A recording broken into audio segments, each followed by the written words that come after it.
good evening, everyone. Welcome today or this evening. I have the pleasure of being joined by Vladimiro Silva, who is the CEO and co-founder of Procriar fertility clinic based in Portugal. And we will be discussing using an open ID donor egg bank and what you need to know. So welcome, Vlad, and nice to have you here this evening. Hi, Eloise. Thanks for having me. It's a pleasure to be here participating for the first time in this Ribbon Box events. Okay, so my name is Vladimir Silva. I've been working in IVF for more than 20 years now. I started in 2003, so it was a long time ago. I was one of the founders together with Dr. Joana Mesquita Guimarães. We founded Procriar in 2019. We have other clinics in Portugal, Ferti Centro and Ava Clinic, and I've been passionate for the fertility science and world for the last 20 years. So I've been doing a lot of stuff in conferences, webinars, also some scientific research.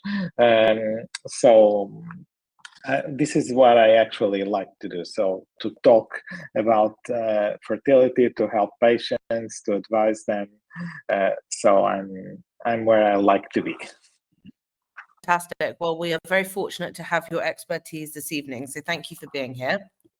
Okay, thank you, Eloise. So today we'll be talking about the Portuguese IVF system. Okay, essentially because in Portugal we have maybe the most patient-friendly IVF legislation in Europe.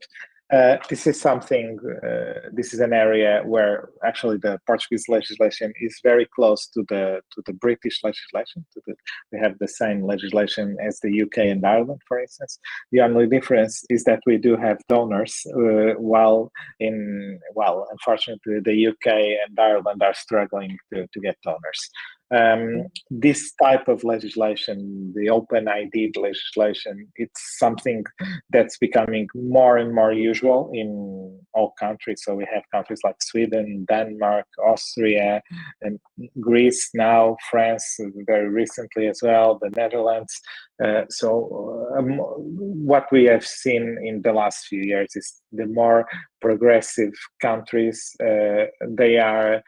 we are changing into this. So this is the new normal. Okay, I think that in 10 years or so, there will be no more countries doing treatments with anonymous donations, and that's very important for the reasons that I will outline during this presentation. And I think you will agree with me at the end of this. So first of all, let's say, what's this all about? Okay, why do I claim that Portugal has one of the most patient-friendly IVF legislation in Europe? It is about ethics. Okay, so first of all, basic stuff. Treatments are accessible to heterosexual couples, lesbian couples, single women. Marriage is not a requirement to access treatments, and it is a law that's that protects families a lot. We have a strong regulatory environment in Portugal because we have our regulator. It's called the CMTMA.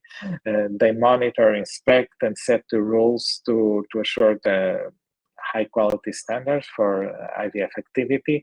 And the most important thing is that cycles are registered online and in real time. So this means that there is an actual control, because in some countries you have stuff like, well, there is a donor limit. Any donor can donate, for example, 6 times in their lifetime, but then there is no central control over it. So it means that the donor can donate 6 times in Clinic A, then go across the street to Clinic B and donate another 6 times, and so on and so forth. So this means that there's actually no control.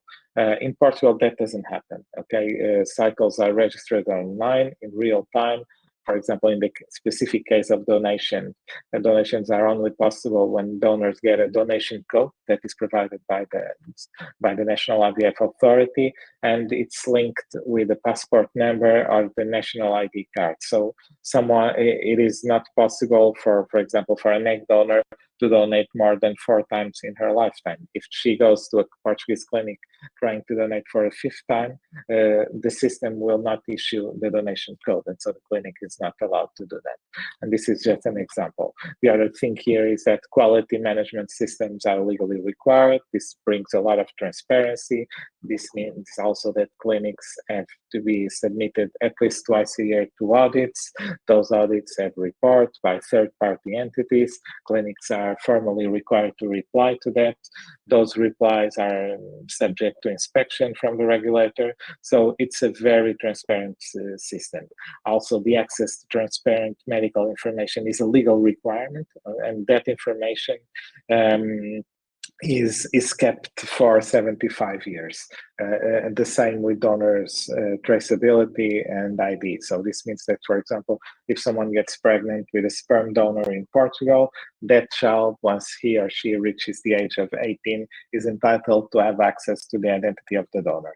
If he doesn't want to have access to that information at that moment, he can go back to the clinic at the age of 20, 30, 40, whatever, because this information will always be there for him. It will be kept for 75 years, and it's a guarantee from the Portuguese state. So it's not a guarantee from the clinics.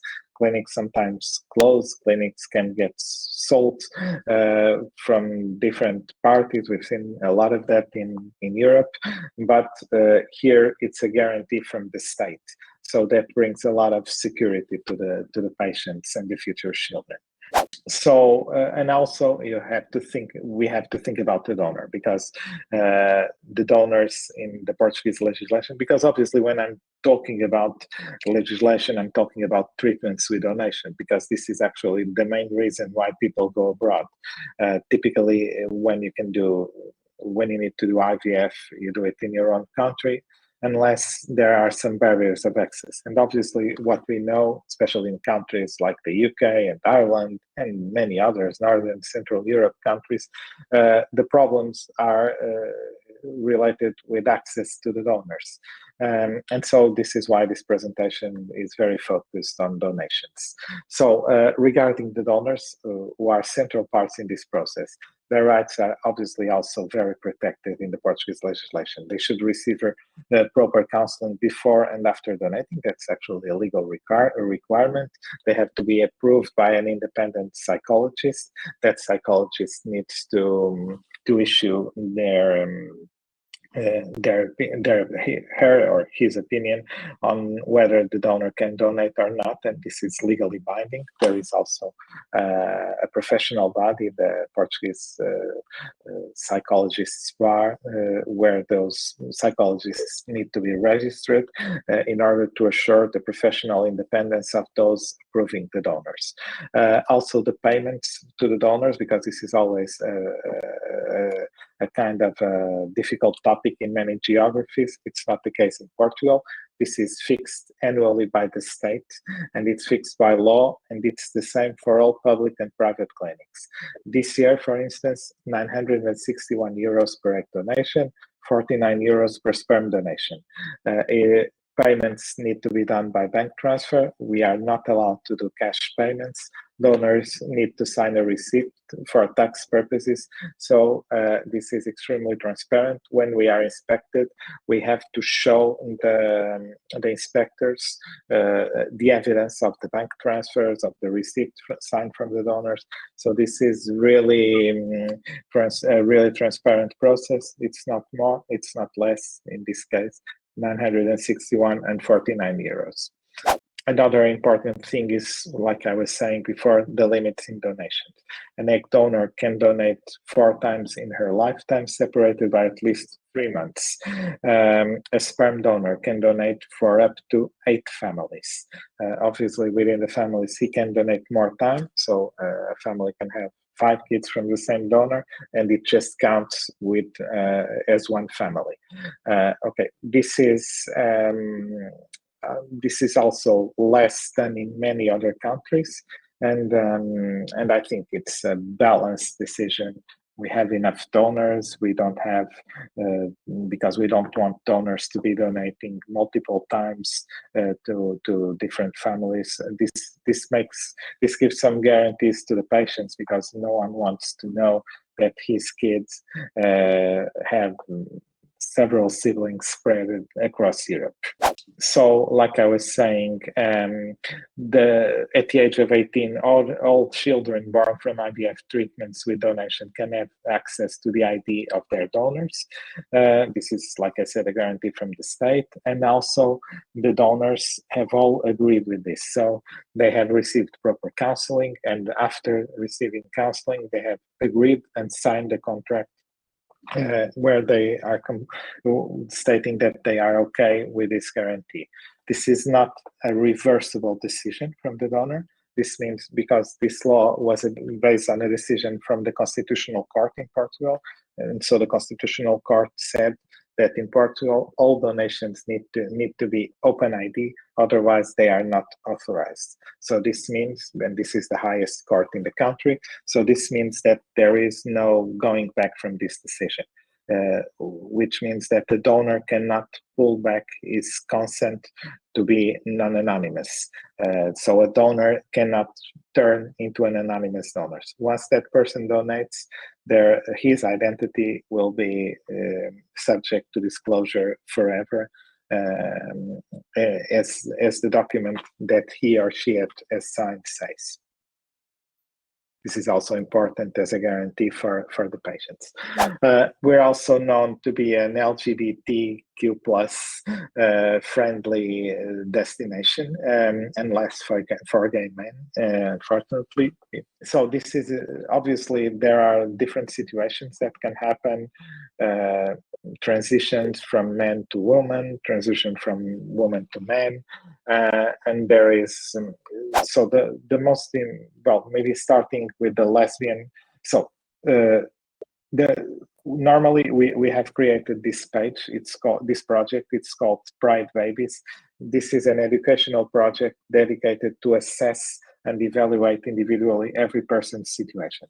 There is some complexity. The Portuguese law doesn't cover all situations. Like I said, gay men couples are not covered by the law because they would need surrogacy, and that's only possible in the United States or Canada, not in Europe.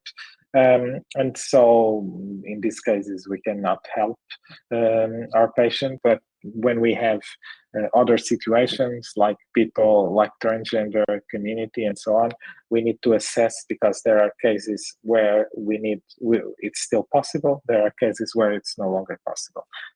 Essentially, we will need to evaluate every situation personally. This is why we've created the Pride Babies project. This is an ongoing project that was created to help and educate people, to help, because sometimes when people make some important decisions in their life, there are other issues that are often forgotten, like fertility preservation, and it's okay. We just need to allow patients to make proper decisions and properly informed decisions, and it's fine. Okay, so that's the goal of our Pride Babies project. One of the cases where the Portuguese law is particularly favorable is obviously lesbian families, because in Portugal, both elements of the couple have exactly the same rights over the embryos that are created and children that are born. So, for example, there are countries where the embryos belong to the person who donated the eggs. It's not the case on Portugal. Even if a lesbian couple is doing a double donation treatment, they both share the same rights. Even someone is getting pregnant with her own eggs, but if her partner or her wife signs a document, she has exactly the same rights over the embryos, even though she has no genetic involvement. Okay, so regardless of who donates the egg or who carries the pregnancy, this is what we call a reciprocal IVF or open method or shared motherhood, because it's possible that one person does the ovarian stimulation, we collect eggs from her, we fertilize those eggs with donor sperm, we create embryos, and we transfer the embryos to the other patient. This is what we call shared motherhood or reciprocal IVF or the ROPA method. So the embryos that are created always belong to both elements of the couple, and they can be transferred to the other person in a later stage. So it doesn't need to be always the same person carrying the pregnancy. Marriage, like I said, is not required, and so this makes it a truly shared project. This exact same rights, and since donors are not anonymous, we don't have what the mysterious third person. Because this means that obviously, when a child is born into a lesbian couple, they know that they are born from a donor. Obviously, there's no way to hide that. The advantage for these families is that they know that the donor's identity will be accessed to the child in the future should the child want to know. It's not mandatory. Nobody will send a registered letter to the child saying your donor is Mr. John Smith. That's not it doesn't work like that. The child has to request access, but it is a door that can or cannot be that can be open if the person born from the donation wants to have access to that information. So, well, one of the things in our conversations with patients, sometimes even yesterday I was doing a webinar in another website, and people were asking me, but why do we need non-donors? Well, because first of all, getting to know your origins is every person's right, and it's also something that you can help. Not nowadays, certainly not in the future. What do I mean by this? For example, on the bottom corner, on the right bottom corner, there is a print screen of a website. It's a French association called PMA Anonyme. This means anonymous IVF, let's call it that way. This is an association that is dedicated to find the identity of donors. And it's relatively easy. You can just order a DNA kit from one of the many DNA banks that there are nowadays available online. So this is not scientific fiction. This is something that you can do today. It will cost you like 50 euros or so, and then they will send you a DNA collection kit home. You don't even need to draw blood. You can do that with your oral mucosa cells, and then they will send you an information stating something like you're 50% European, 10% African, 20% Asian, wherever, and we have 3 half brothers and 55 cousins registered here. Do you want to know them? And if you want to get in touch with them, you just pay another 20 euros or so. And if those persons have agreed to share their ID data with you, it's you become in touch with them through social media and so on. And so it normally takes a few hours, not days, sometimes a few hours, and you can triangulate the information and find who your donor is. It's not even needed that the donor has sent your DNA to the bank himself, because maybe with 2 or 3 of his cousins doing that, you can immediately identify it. And this is possible today. In this relatively easy way. So I can only guess that in 20 years from now, it will be even easier. So this means that, and this is something that's been very discussed in the scientific community. For example, this article here is from 2016, so 7 years ago. People were already saying that there is actually no such thing as an anonymous donor, okay? Because what we have are donors whose identity is hidden, but it is actually not so difficult to find out.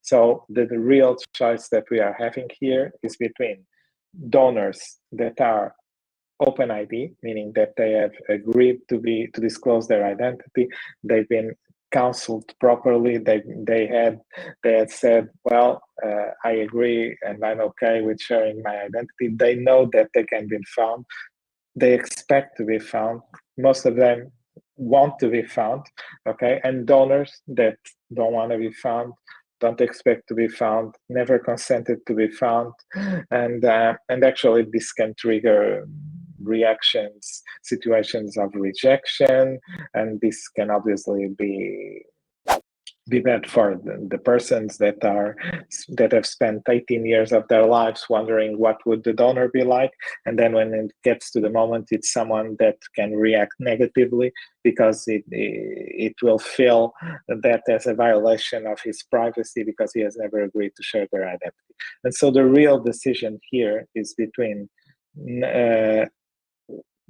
is between doing that in a controlled way or in a kind of savage way. For example, some of these DNA banks, they have DNA from more than 15 million persons, okay? And there are a lot of banks, and these data were from 2019. So these numbers have only grown in the last 4 years. So there is a huge number of, so these DNA data banks have become really huge. So it's really easy for someone to find their genetic roots. Well, this is another example. For example, this bank has 95 million users, 3.9 billion family tree profiles, 12.4 billion historical records.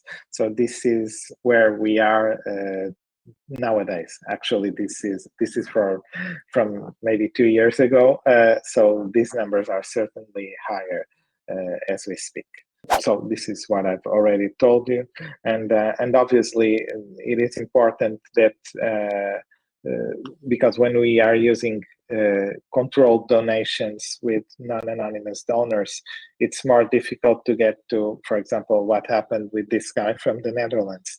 He was donating his cells everywhere, and since there was no control, he already had 106 kids by the time that this was published. This is from 2014 in the BBC News website, and so this is where what we don't want for our family. Okay, we don't want to have a kid and end up finding out that there are 105 brothers and sisters elsewhere. So we want to know that obviously this person donated, he was very happy to donate, and but that this donation was done in a controlled environment, in a controlled way, with proper counseling and so on.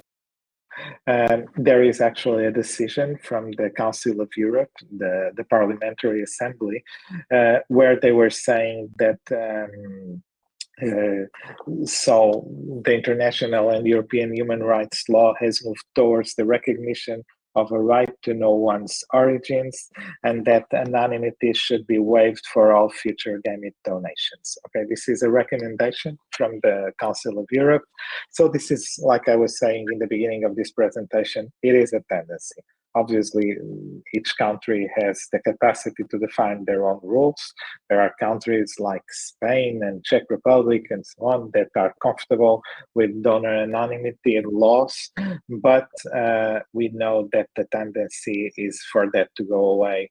And my personal guess is that in 10 years from now, there will be no more anonymous donations in Europe. So we've already discussed this. So like I said, the difference is whether you do it in a controlled, counseled, whether you discover the identity of the donor in a controlled, well-counseled way, or if you do it in an uncontrolled way where donors don't want that.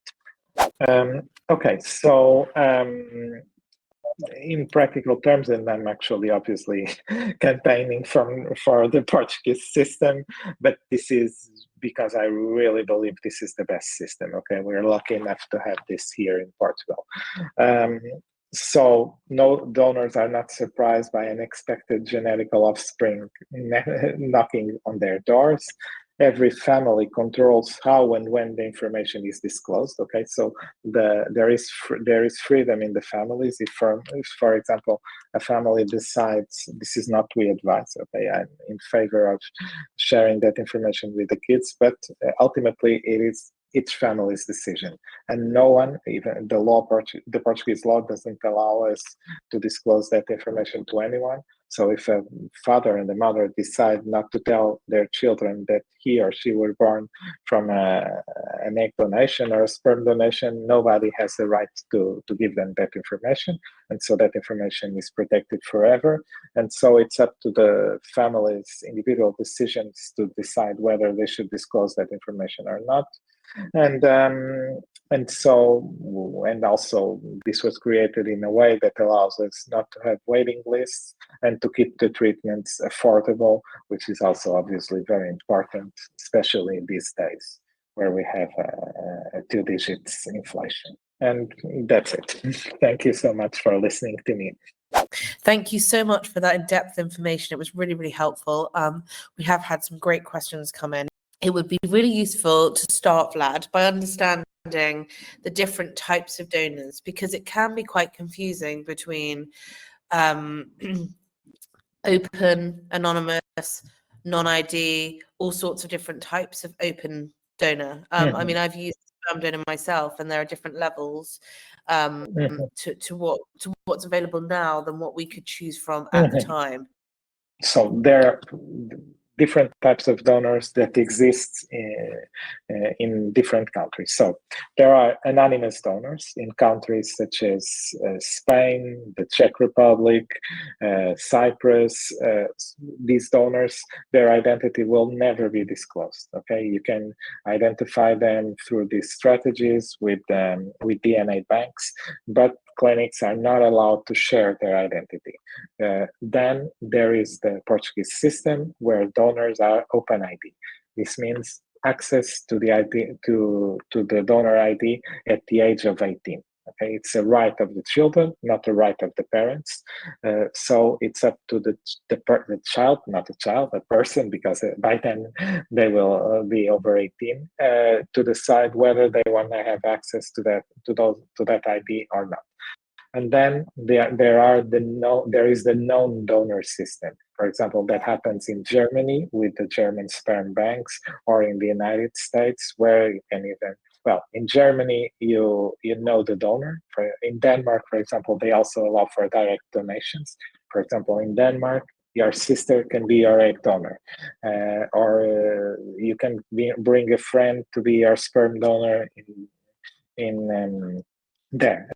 Also in Germany, for instance, when you are donating, when you are doing a treatment with sperm donation, they will tell you your donor is Mr. Kurt Müller and or something like that. So you will know his name from the beginning. Okay, so that's revealing the identity from the first moment, and even selecting the donor in the case of Denmark.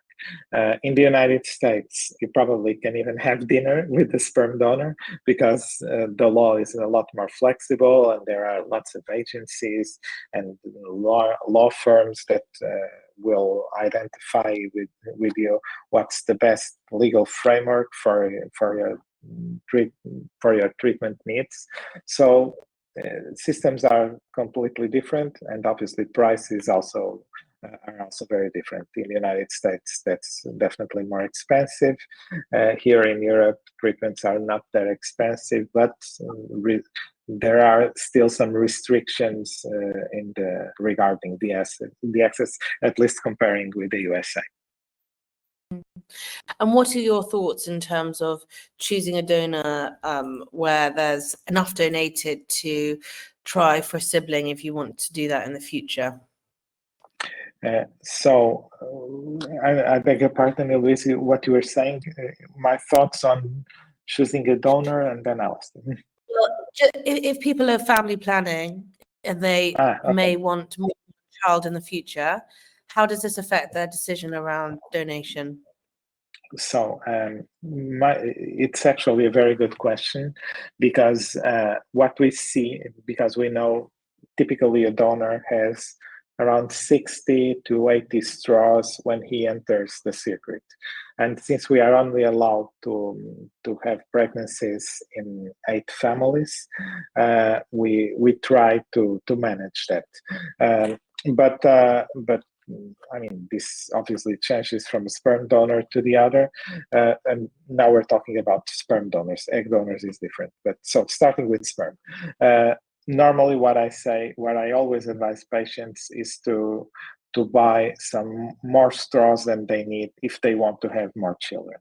For example, if you're starting a treatment as a single lady and you want to have more than one kid, I would say buy, for instance, 3 straws.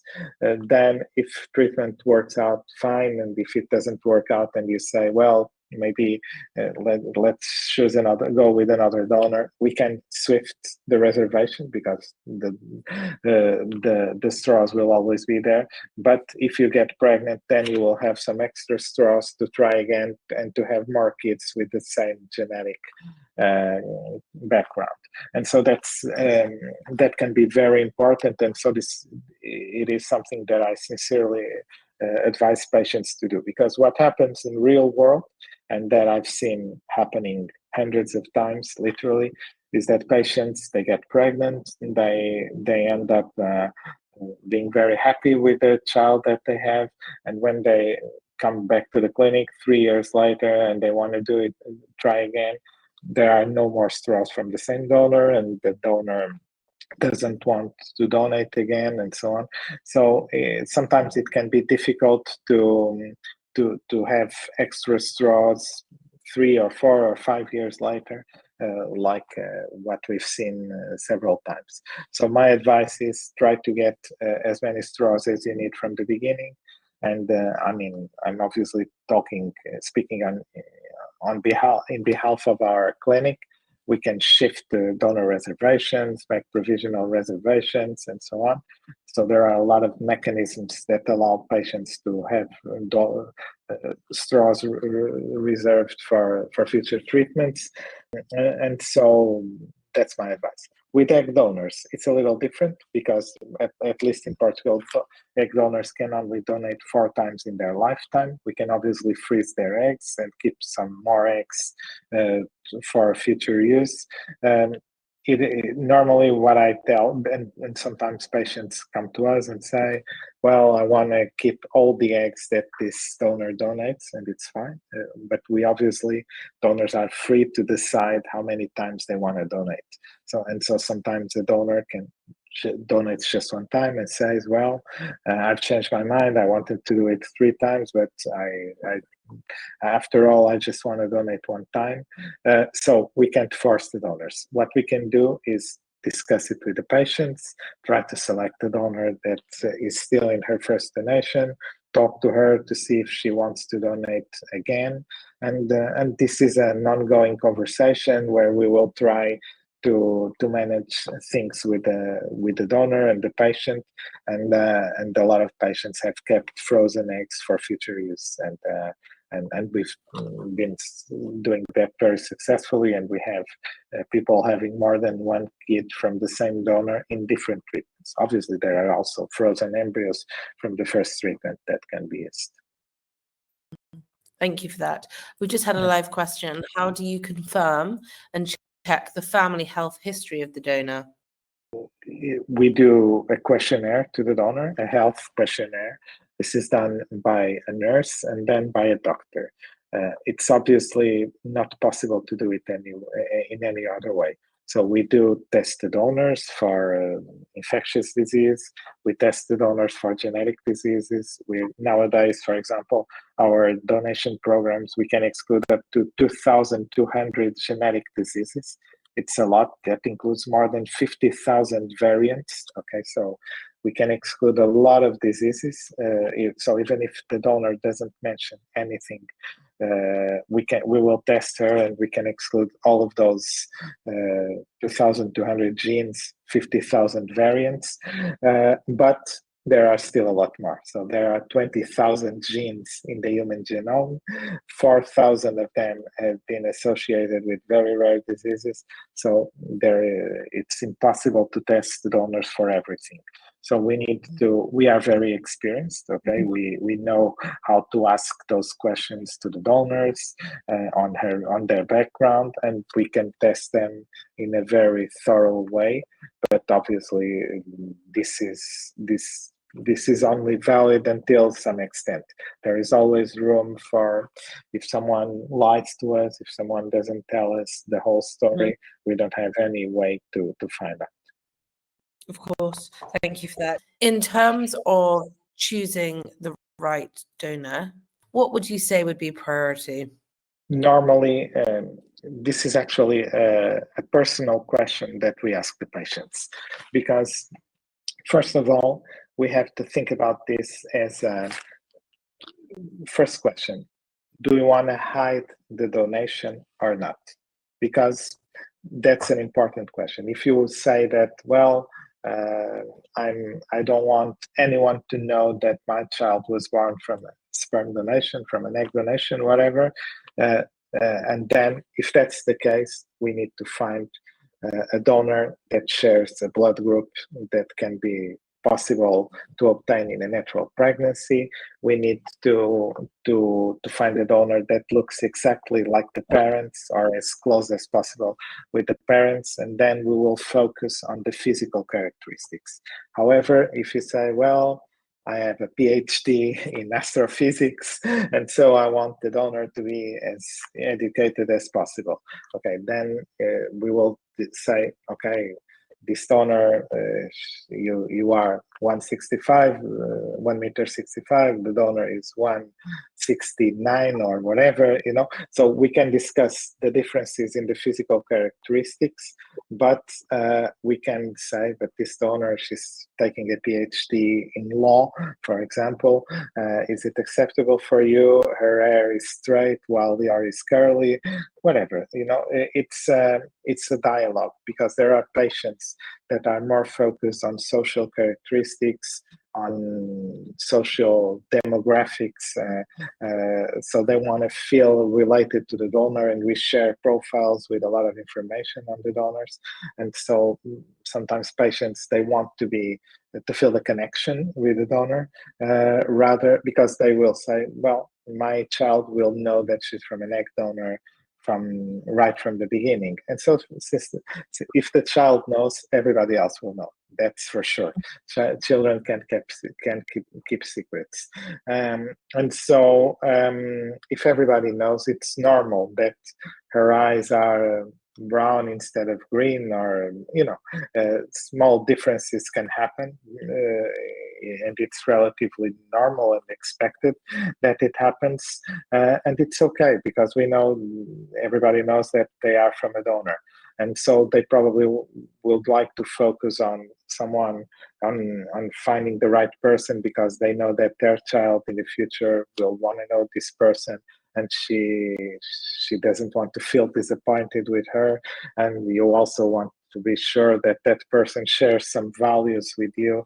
And I mean, it's sometimes more important that you feel connected with that person than to share the exact same height and skin tone and so on. So it's really about what's important for every person. Here, if you ask me, I will reply you in the most technical way. I would choose the most fertile donor, okay? I look at the quality of the eggs, I look at the quality of the sperm, and so I want this to work, okay? Because nowadays not anymore, but I spent 19 years working in the lab, and so what I wanted is to have the perfect embryos in order to get people pregnant. But I know that when we are discussing the donors, we don't know yet. So it's all different perspectives. Doctors and embryologists will focus on the quality of the embryos. For some patients, it's physical characteristics. For other patients, it's emotional characteristics. For others, a little bit of each. So it's a very individual decision.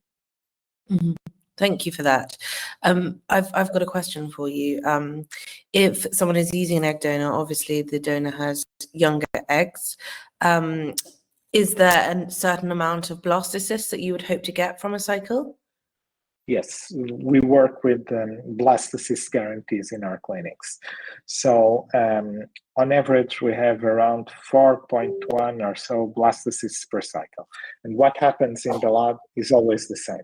We get as many eggs as possible. We try to get as many blastocysts as possible, and all of the embryos obtained, they belong to the patients. That's a legal requirement. Okay, we can't do anything about it. So if we get 10 blastocysts, the 10 belong to the patient, even if it's a double donation. It's the law. So what happens here is that, like I said, we work with embryo guarantees, with blastocyst guarantees. So if a patient has, for instance, a 5 blastocyst guarantee, and we do the treatment and we end up with 2. So this patient is entitled to as many treatments as necessary to achieve the minimum number of embryos, the agreed number of embryos. But if, let's say, this person does a cycle, we have 2 blastocysts, and we do a second cycle, and we have 6 blastocysts. The patient skipped the 8 blastocysts, the initial 2 plus the other 6, because that's what the law says. Okay, so we have programs with 2 blastocyst guarantees, 3 blastocyst guarantees, 6 blastocysts, or even a baby at home guarantee. It's obviously a question of money, okay? And it's also, so it's really a very personal decision. Sometimes I say, for example, if a patient is a 49-year-old that just wants to have 1 child, because the age limit in Portugal for the ladies, it's 50, and then I would say, let's go with the 2 blastocyst guarantee. It makes no sense to have a lot of embryos. If someone is, let's say, 40 years old and that person wants to have 2 or 3 kids, then the 5 blastocyst guarantee is very good, because we know that the pregnancy rates are around 60% always. This means that, theoretically speaking, we have 3 viable ones out of those 5. Okay, so the chances are fairly good. So this is really a dialogue that we have to establish with the patients. Thank you. That's really, really useful to know. What about the average wait times for donors? Because I know that can be a concern in the UK. In Portugal, we don't have that. Okay, so it's immediate.